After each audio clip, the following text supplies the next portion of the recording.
Bitawan niyo. Okay, okay, we're here. Anong pangalan mo? What's your name?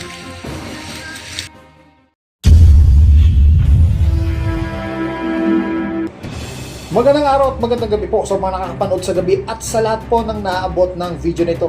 Welcome po dito sa MBO Avoy Mix Videos. Kayo po ay meron po tayong video, isa po itong balita na talagang viral ngayon. Ito yung mga estudyante na nire-recruit ng mga NPA at yun nga, minalas sila kasi dun sa pagpunta nila sa isang kagubatan dito sa Occidental Mindoro ay nagkaroon ng operation ng military airstrike po, at nagkawatak-watak po sila doon at meron po isang na-rescue.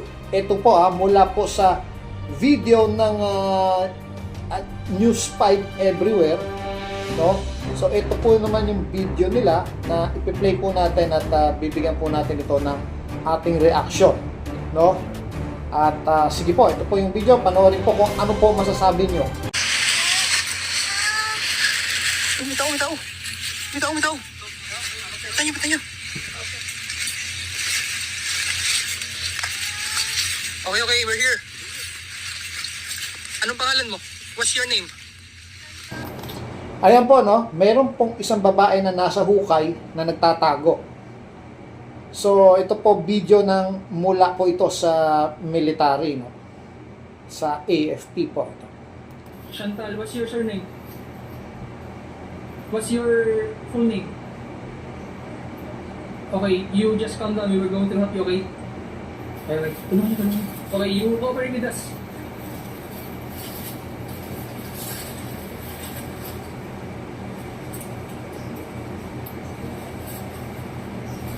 Careful.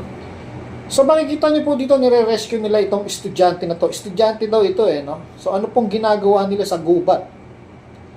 Ano pong ginagawa nila sa lugar kung saan inatake yung mga may operasyon sila laban sa mga NPA, itong militar na to.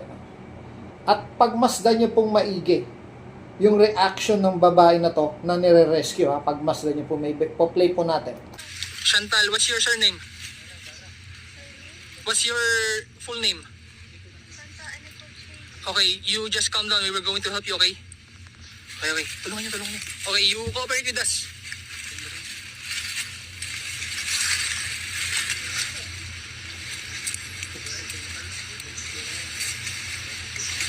Careful.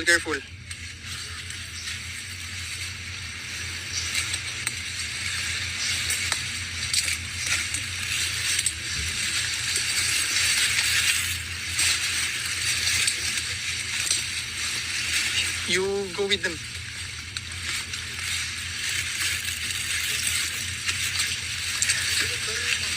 Hoy, mag-ready ka na pagkain dyan.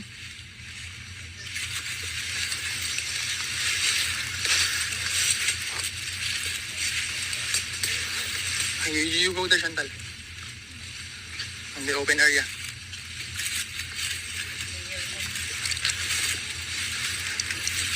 There, you wear your slippers.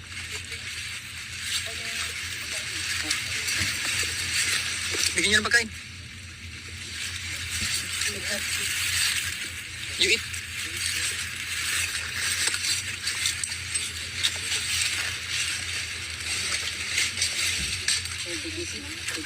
You just wear that. Kainin. You eat first. So, nakita niyo po, yung reaction ng babae, Hindi po ito yung reaction nung naaragabyado, yung the rescue dahil dinukot siya o whatever, Iba ho yung reaction. Ito po yung reaction ng isang nahuli na may kasalanan, Iba kasi yung reaction nung ni-rescue ito, pero yung reaction niya parang may kasalanan siyang ginawa, Parang isang kalabang nahuli na wala nang magawa kung hindi manginig na lang sa takot, Ibig sabihin lang po, ito pong ni-rescue nila na ito ay ni-recruit ng isang NPA, At alam niya itong ni-rescue na to, yung motibo niya, kung bakit parang alangan siyang magpa-rescue or baka na-shock siya, ganon, at alam niya na yung nag-rescue sa kanya ay mga itinuturing nilang kalaban, itong AFP. No? Nakakalungkot lang po kasi itong mga estudyante to na na-brainwash ng mga walang magawang NPA na to. At ang alam naman natin itong mga NPA na to ay ang nagpopondo po dito ay malamang sa malamang sa China na naman po. Mga CCP NPA po yan. Di ba? Yung logo nga nila, di ba? Logo nung CCP NPA na parehas. Mga komunista, mga Chinese po. Kita nyo yung mga ginagawa nila sa Pilipinas. Ano? Pinopondohan nila to, ginugulo nila ang Pilipinas. Nung itong mga komunista na to, mga communist side na to, ginugulo nila yung Pilipinas. Dito lang banda. Dito lang banda. Bakit sa kanila? Doon, napan ko na doon. Doon banda, pinuntahan mo na doon. Ba't ka napunta dito, Chantal? Why did you come here?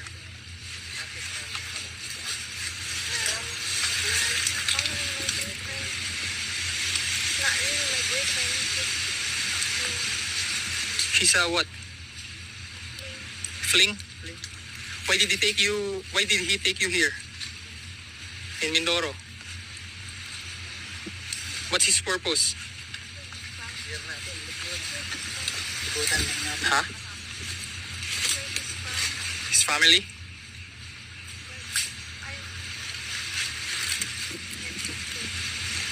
If you don't trust him, then why did you come with him? I thought I could trust him, but he didn't treat me well, so I just wanted. You tell us the truth.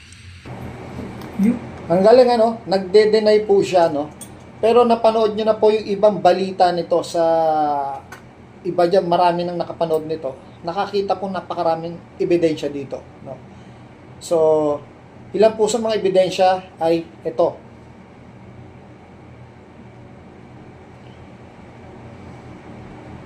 So, yan po yung mga ilan sa ebidensya. Makikita nyo dyan na CCP, NPA po yan. So, anong ginagawa nila sa bundok kung saan naroon sila sa teritoryo ng mga NPA, itong mga kabataang estudyante na to? So, nirecruit po ito. Ito po mga kabataan na ito. Mukhang wala sa tamang pag-iisip, no? Yung ideology nila, sinapawan ng iba, ng masasama. Masasamang hangarin na mayroong galit sa gobyerno.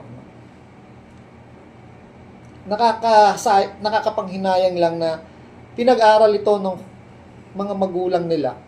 Nandito to sa syudad, pinag-aaral ng kanilang mga magulang. Hindi naisip ng mga recruiter na NPA na yung damdamin ng mga magulang nitong mga estudyante na to na binibrainwash nila para makapag-recruit lang. Alam nyo mga NPA, mga CCP NPA, wala na kayong kalaban-laban pa. Lalo pa ngayon na moderno na ang gamit ng AFP. Kung ako sa inyo, magsisuko na lang kayo. No? Wala na kayong kalaban-laban pa. Pinahihirapan nyo lang sarili nyo at dinadamay nyo pa yung mga walang muwang na kabataan sa mga ideolohiya nyong baloktot.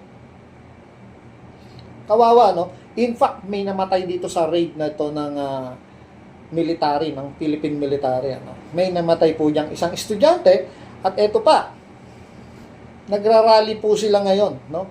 Dahil sa pagkamatay, no? At pinaglalaban nila yung buhay nung namatay na estudyante.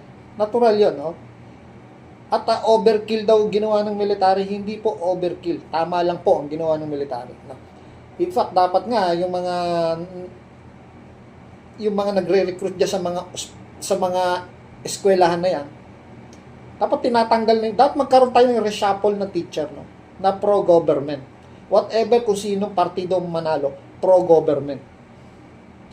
Kasi kung may mga ganyang teacher na nagre-recruit, doon nasa loob ng mga malimit yan sa UP, marami yan sa UP, sa mga government na eskwelahan. Ito sa pamantasang PLM, ano? Parang meron pa nga dyan sa PLM. Alam ko, ito sa mga PLM. nagre-recruit sila ng mga estudyante, sinasamantala nila yung mga kahinaan ng isip ng estudyante. Na parang mukhang wala sa tamang pag-iisip. No? Kayo mga estudyante, pag nasasaklawan po kayo ng mga ganyan, alam nyo naman ang NPA, ay kahit kailan, hindi po yan nanalo. Kahit kailan. Pa-isa-isa lang po yan kung makapatay. At karuwagan ng kanilang pinaglalaban. No? Attack and takbo. Ambush, takbo. May guerrilla tactic. Although, nilalabanan pa rin sila ng pamahalaan. No? Dapat, itong mga teachers dito, na nagre-recruit, dapat tanggalin itong mga to. Dapat merong espiya ang ating government sa mga ganyang eskwelahan. At pag napatunayan, ikaw lang itong mga teachers na to, mga nagre-recruit. No? Sabi nga nila, mas marami nga daw NPA dito sa mga nagpapanggap no? Dito sa mga syudad. No? Kawawa yung estudyante, no? May namatay na estudyante. Sila yung pag-aasa ng bayan, pero binabaloktot ang kanilang isip. We're trying to help you, so you better tell us the truth, okay? Why did you come here? I'm embarrassed. Why? What are you embarrassed about? Thank you for a boy. When I should have been with Okay, it's okay. You eat first, you eat. So, you came here December 27, ever since you were here na. So, when did you go here? January 31st. December 31st? December 31st? You ran away from him? No, January 1st. Because it was the morning when we got into a fight. So I thought I could just walk away. But I got lost. I got lost here.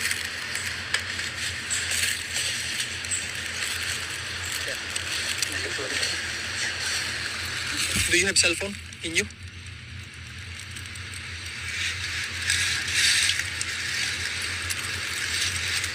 Ito yung lagayan niya siya nakuha doon. Sa mga pwede. Ito sa kanyang butas niya. You have your cell phone with you? Yun. I-check nyo daw. You have a cellphone? So hanggang dito lang po tayo, no? At naputol na yung video, hanggang dyan lang po. No? Ngayon, isa lang po masasabi ko, no? Kayo mga estudyante na pinag-aaral at sinasagot ng gobyerno ang iyong tuition, lalo na dyan sa mga public school, kasi government yan, mga government school. Tapos kayo ay lalaban pa sa gobyerno, ay mga wala kayong utang na loob, no? Dapat hindi na lang kayo dyan sa government nag-aral. Ito naman government natin, para kayo nagpapalaki ng isang ahas. No, dapat tinututukan nyo yan. Magbigay kayo ng espiya dyan, maglagay kayo kung sino ba yung mga nagre-recruit dyan. Maglagay kayo ng espiya, paghuhulihin nyo yung mga nagre-recruit dyan. Yung mga lumalason sa isip ng kabataan. Doon naman sa mga, yun nga, estudyante, yun lang masasabi ko. Pinag-aaral kayo ng gobyerno para makatulong kayo sa gobyerno ng Pilipinas. Pinag-aaral kayo, no? Hindi para kalabanin niyo yung gobyerno. Kaya yung mga aktivista niya, wag tayong magsasali dyan. Kayo naman mga magulang. Bantayan niyo maigi yung mga anak ninyo. Hindi niyo na yata alam kung ano yung kinikilos ng mga anak ninyo. Provide kayo ng provide. Yung pala, yung pinagpo-provide nyo ay napupunta lang sa wala. So, bantayan niyo inyong mga anak maigi.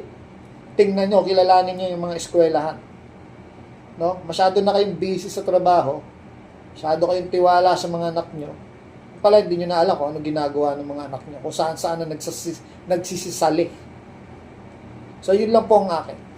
Panalangin nyo na kayo po ay manalangin tayo na hindi tayo maloko ng mapaglinlang ng mga recruiter na yan. Tama, nagre-recruit sila. Ito, kayo mga NPA, oh, no? Namatay. No, isisisi nyo sa militarya. Pero dapat kayo ang unang-unang sisi. Kung hindi nyo ni-recruit yung mga kabataan yan, hindi yan, walang namatay sana dyan. Kung kayo sumuko na lang at isinuko yung ideolohiya nyo, wala sanang namamatay. Makipagkaisa na lang kayo sa gobyerno. Hanggang dito na lang po. Ito po ang Avoy Mix Videos. Maraming salamat po.